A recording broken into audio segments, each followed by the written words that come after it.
अब आते हैं प्रश्न क्रमांक 11। तो देखिए प्रश्न क्रमांक 11 क्या दिया है, मान ज्ञात करें सिग्मा या समेशन k का मान 1 से लेके 11 तक, ठीक है, 2 + 3 का पावर k। तो सबसे पहले ये जो फंक्शन दिया हुआ है, ये फलन दिया हुआ है, उसका प्रसार करते हैं, ठीक है, उसको एक्सपेंड करते हैं। तो ये सीरीज, ये श्रेणी क्या होगा, तो सबसे पहले k का मान 1 से स्टार्ट होगा और 11 तक जाएगा।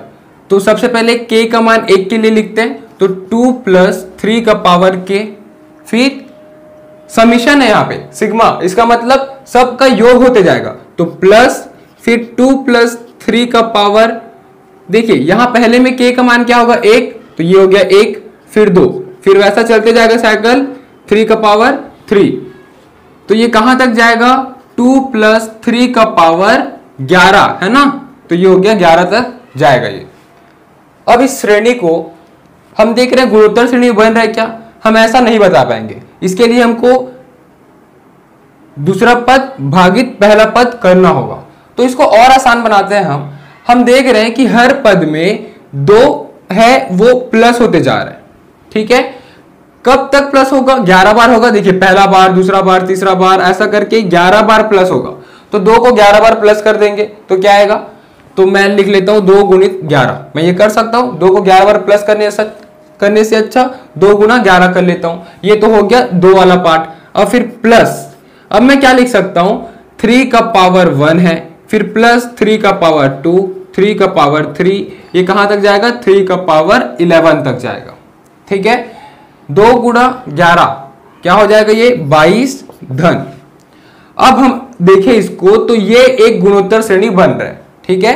अब देखिए ये 3 है, फिर ये 9, फिर ये 27, तो सबको भाग करूं तो एक कॉमन गैप मिलेगा, कॉमन रेशियो यानी कि अनुपात मिलेगा, सर्वानुपात मिलेगा। तो इसके लिए a क्या हो जाएगा 3 और r क्या हो जाएगा, तो r हम निकाल लेते हैं, 3 × 9, 9/3, तो 3 × 3, 3 × 9, इसका r होगा 3। तो a एक गुणोत्तर श्रेणी है, तो गुणोत्तर श्रेणी का फॉर्मूला क्या होगा, a धन, अब देखना ये होगा कि ये जो r है वो 1 से बड़ा है कि छोटा है, तो r जो हम निकाले हैं वो 1 से बड़ा है, तो 1 से बड़ा है तो सूत्र क्या हो जाएगा Rn, सॉरी यहाँ पे प्लस नहीं आएगा, ठीक है, तो a × Rn - 1/r - 1, ये सूत्र लग जाएगा। और मैं यहाँ पे ब्रैकेट में ले लेता हूं कि r का मान बड़ा है 1 से, 22 धन, अब a की जगह क्या हो जाएगा 3 गुना r का पावर n, तो r है 3 का पावर n, n क्या होगा पदों की संख्या, तो पदों की संख्या कहां तक है 1 से लेके 11 तक, तो 11 आ जाएगा n - 1 बट्टे r - 1, तो 3 - 1, 22 धन 3 गुना 3 का पावर 11 - 1, और 3 - 1 क्या हो जाएगा 2, जिसको मैं 3/2 ऐसा लिख सकता हूं, ठीक है। तो ये हो गया उत्तर। हम चाहे तो 3 का पावर 11 निकाल के इसको हल कर सकते हैं, लेकिन वो बहुत लंबा प्रोसेस हो जाएगा, बहुत बड़ा लंबा कैलकुलेशन हो जाएगा, इससे अच्छा हम यहीं तक इसको आंसर लिख सकते हैं। अब देखते हैं प्रश्न क्रमांक 12। तो देखिए प्रश्न क्रमांक 12 क्या दिया हुआ है, एक गुणोत्तर श्रेणी के 3 पदों का योगफल 39/10 है। तो एक गुणोत्तर श्रेणी का 3 पद, मैं मान के चलता हूं शुरू का 3 पद है, ठीक है, तो पहला पद a1 + a2 + a3, ये दिया हुआ है 39/10, ठीक है, ये प्रश्न में दिया हुआ है। आगे और क्या दिया है, तथा उनका गुणनफल, यानी कि इन्हीं तीनों का जब हम गुना करेंगे तो 1 आएगा, ठीक है, जैसे कि a1 a2 a3, ये होगा 1। अब देखिए आगे क्या दिया है, सर्व अनुपात तथा पदों को ज्ञात कीजिए। सर्व अनुपात यानी कि r और पदों यानी कि a1 a2 a3, पहला पद, दूसरा पद और तीसरा पद हमें ज्ञात करना है, ठीक है। तो देखिए जो प्रश्न में दिए उससे हम हल करते हैं। तो सबसे पहले जो ये जिसको मैं पहला समीकरण दे देता हूं, इसको दूसरा समीकरण, ये दूसरा समीकरण को हम एक्सपेंड करते हैं, प्रसार करते हैं। तो a को मैं क्या लिख सकता हूं, a1 को मैं क्या लिख सकता हूं ar लिख सकता हूं, और a2 को, सॉरी ये प्रथम पद तो a ही होगा, तो ये a होगा, द्वितीय पद ar होगा और तृतीय पद ar का वर्ग होगा। देखिए ये प्रथम पद a ही होता है इसलिए a हुआ, दूसरा पद ए आर होगा, तीसरा पद ए आर का वर्ग होगा बराबर 1। इसको मैं हल करता हूं तो ए का मान कुछ आर के रूप में लाता हूं, फिर उसको यहां रख दूंगा, ठीक है, समीकरण 1 में। तो ए क्यूब और आर क्यूब बराबर 1, तो ए क्यूब बराबर 1 बट्टे आर क्यूब। ये जो आर 1 बट्टे आर क्यूब है उसको मैं होल क्यूब भी कर सकता हूं, क्योंकि 1 में कोई भी पावर डालूं कोई फर्क नहीं पड़ेगा। तो 1 बट्टे आर का होल क्यूब। देखिए क्यूब और क्यूब कैंसिल हो गया, तो ए की जगह मैं 1 बट्टे आर लिख सकता हूं, ठीक है। ए का मान नहीं है, लेकिन ए की जगह 1 बट्टे आर मैं लिख सकता हूं। तो समीकरण 1 से देखते हैं अपन। समीकरण 1 से,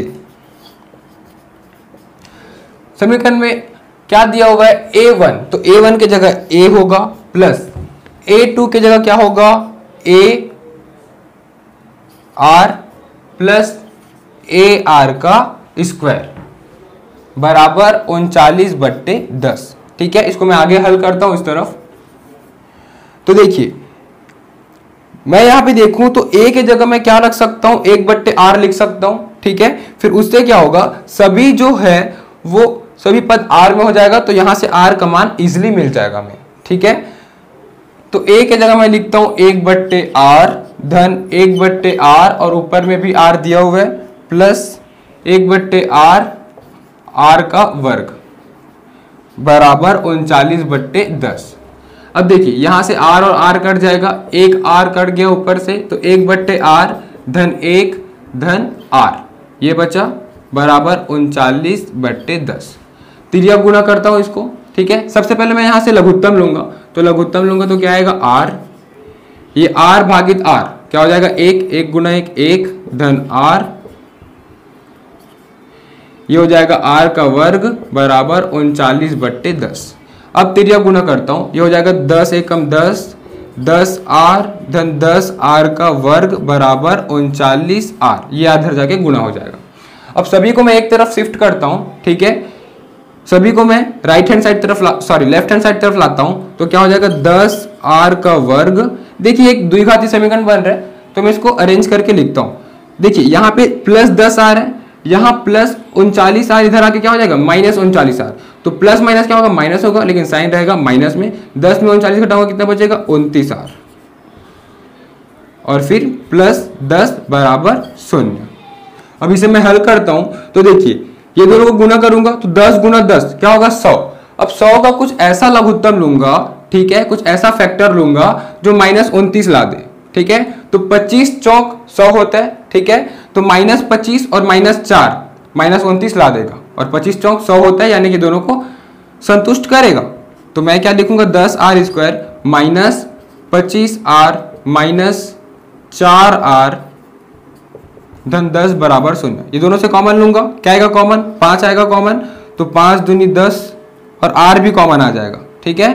तो 2r माइनस 5 पंचे 25 का 5 माइनस, ये दोनों से 2 कॉमन आएगा, ठीक है, क्या हो जाएगा 2r, और माइनस तो कॉमन ले लिया हूं, तो माइनस 5 हो जाएगा बराबर 0। तो यहां से 2 पद क्या क्या बन जाएगा, 5r माइनस 2 बराबर 0, 2r माइनस 5 बराबर 0। यहां से r का मान आएगा तो माइनस 2 इधर जाके प्लस 2 हो जाएगा, तो 5r बराबर 2। तो r का मान क्या होगा, ये जो 5 गुना में इधर जाके भाग में हो जाएगा, तो r का मान हो गया 2 बट्टे 5 1, और दूसरा क्या हो जाएगा 2r बराबर 5, ठीक है, ये 2 इधर जाके भाग में हो जाएगा। तो r का 2 मान आया यहाँ पे, पहला 2 बट्टे 5 और दूसरा 5 बट्टे 2। देखिए हम दोनों को लेके a का मान निकालेंगे, तो सबसे पहले r बराबर 2 बट्टे 5, ठीक है, r बराबर 2 बट्टे 5 लेकर हम बनाते हैं, तो a का मान क्या हो जाएगा, हमारे पास रिलेशन क्या आया था, a की जगह 1 बट्टे r लिख सकते हैं, ये आया था, तो a की जगह हम क्या लिख लेंगे 1 बट्टे 2 बट्टे 5।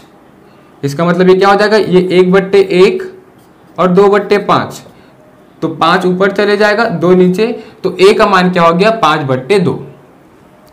अब यहां से हम प्रथम 3 पद निकालना था, वो निकाल लेते हैं। तो प्रथम पद तो a स्वयं हो गया, और दूसरा क्या होगा ar, तो ar 5 बट्टे 2 गुना r, तो r क्या है 2 बट्टे 5, 5 5 कट गया, 2 और 2 कट गया, 1 हो गया।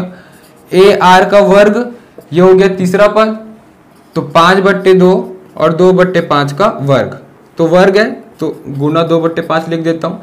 5 5 2 2 कैंसिल हो गया, 2/5। ठीक है, तो जब r 2/5 होगा तो a का मान 5/2 होगा, और तो फिर प्रथम पद क्या हो गया 5/2, द्वितीय पद क्या हो गया 1 और तृतीय पद 2/5। इसी तरीके से हम r बराबर 5/2 के लिए भी निकाल लेते हैं। तो a क्या हो जाएगा 1/r, यानी कि इसका रेसिप्रोकल, तो 2/5 हो जाएगा a, जो कि प्रथम पद भी होगा। और द्वितीय पद के लिए ar, तो 2/5 गुना 5/2, तो 2 और 2 कट गया, 5 और 5 कट गया, बच जाएगा 1। तृतीय पद ar का वर्ग, तो 2/5 गुना 5/2 गुना 5/2, ये हो गया 5/2। ठीक है, तो देखिए तीनों पद क्या हो गया 2/5, 1, 5/2। इसी तरीके से इसके लिए भी 5/2, 1, 2/5, ये हो जाएगा उत्तर। अब आते हैं प्रश्न क्रमांक 13। तो देखिए क्या दिया हुआ है, गुणोत्तर श्रेणी 3, 3 का वर्ग 3 का घन, तो 3, 3 का वर्ग, 3 का घन, सो ऑन के कितने पद आवश्यक है ताकि उनका योगफल 120 हो जाए। ठीक है, तो हमें n ज्ञात करना है, कितना पद होगा, तो हमें n ज्ञात करना है और Sn दिया हुआ है, पदों का योगफल दिया हुआ है 120, तो Sn दिया हुआ है 120। तो देखिए हम इस प्रश्न से a निकाल लेते हैं, तो a यानी कि प्रथम पद 3, और r भी निकाल लेते हैं। r क्या होगा द्वितीय पद बट्टे प्रथम पद, तो 3 का वर्ग क्या हो जाएगा 9 बट्टे प्रथम पद क्या है 3, तो 3 3 9, तो r का मान आ गया 3। तो अब देखिए r का मान बड़ा है 1 से, तो कौन सा सूत्र लगेगा, Sn बराबर a गुना Rn-1 बट्टे r-1, ये होगा। तो Sn ये हमें दिया हुआ है 120, तो ये हो गया 120 बराबर a, तो a का मान क्या है 3, r का पावर n, तो 3 का पावर n हमें ज्ञात करना है, तो 3 का पावर n -1 बट्टे r क्या है 3 -1, तो 3 -1 क्या हो जाएगा 2, तो 2 इधर जाके गुना हो जाएगा, तो इसको आगे मैं हल करता हूं। तो 120 गुना 2 और इधर 3 जो गुना में था इधर जाके भाग में हो जाएगा, तो भागित 3 बराबर इधर क्या बचा है राइट हैंड साइड में 3n-1, ये कर जाएगा 4 × 12 यानी कि 40, तो 40 दूनी 80, 80 बराबर 3n का पावर,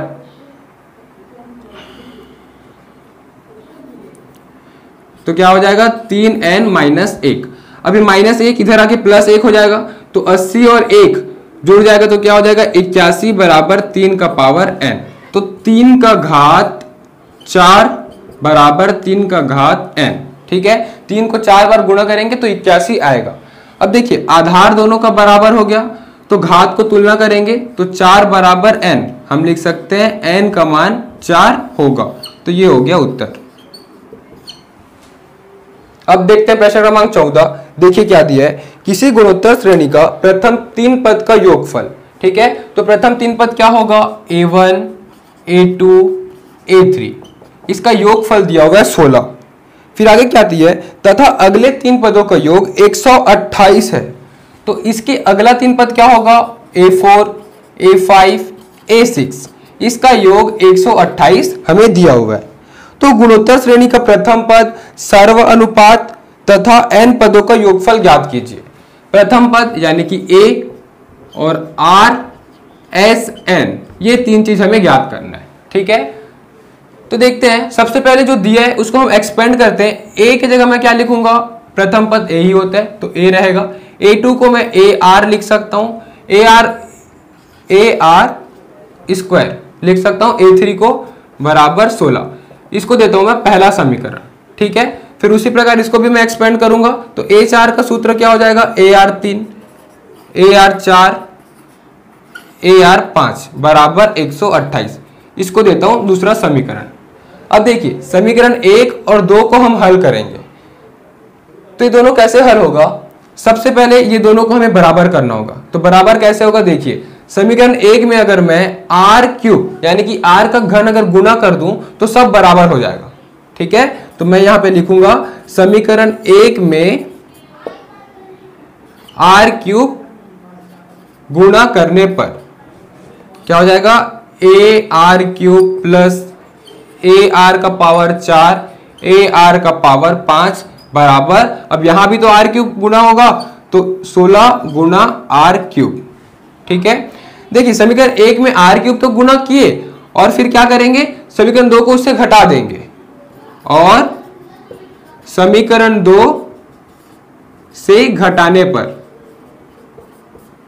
तो देखिए समीकरण 2 से जब हम घटाएंगे तो क्या हो जाएगा, A R cube plus A R का पावर 4 ए आर का पावर 5 बराबर 128। अब हम दो समीकरण को घटा रहे हैं तो नीचे का जो समीकरण है उसका साइन चेंज होगा, प्लस माइनस में हो जाएगा, प्लस माइनस में हो जाएगा। ठीक है, तो देखिए plus A R cube minus A R cube cut जाएगा, प्लस ए आर का पावर 4 माइनस ए आर का पावर 4, ये भी सब कट गया। ठीक है, अब क्या बचा, इस तरफ तो जीरो, कुछ भी नहीं बचा मतलब जीरो। अब यहां देखिए ये क्या है, 16 आर क्यूब माइनस 128। ठीक है, तो इसको मैं लिख सकता हूं 16 आर का क्यूब माइनस 128। अब ये जो माइनस 128 है इस तरफ आ जाएगा, क्या हो जाएगा, प्लस 128 बराबर 16 आर क्यूब। ये जो 16 है वो गुणा में इधर आके भाग में हो जाएगा, तो 128 भागित 16 ये क्या हो जाएगा, 8। ठीक है, तो आर क्यूब बराबर 8 ये बन रहा है, तो आर क्यूब बराबर 8, तो 8 2 का क्यूब बनता है। ठीक है, तो आर बराबर 2 हम ये बोल सकते हैं, तो आर का मान हो गया 2। देखिए 8 है तो 8 को मैं क्या लिख सकता हूं, 2 का क्यूब लिख सकता हूं और क्यूब कैंसिल हो जाएगा, तो आर का मान 2 हो गया। ठीक, हमें आर का मान तो मिल गया। ठीक है, एक उत्तर आ गया।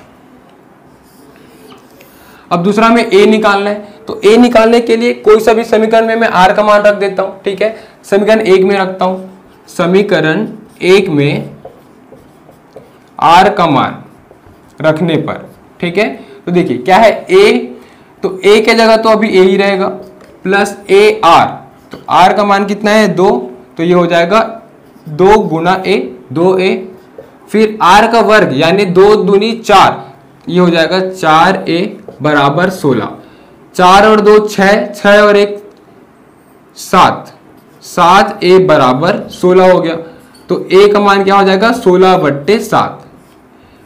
तो प्रथम पद उस श्रेणी का क्या हो गया 16/7।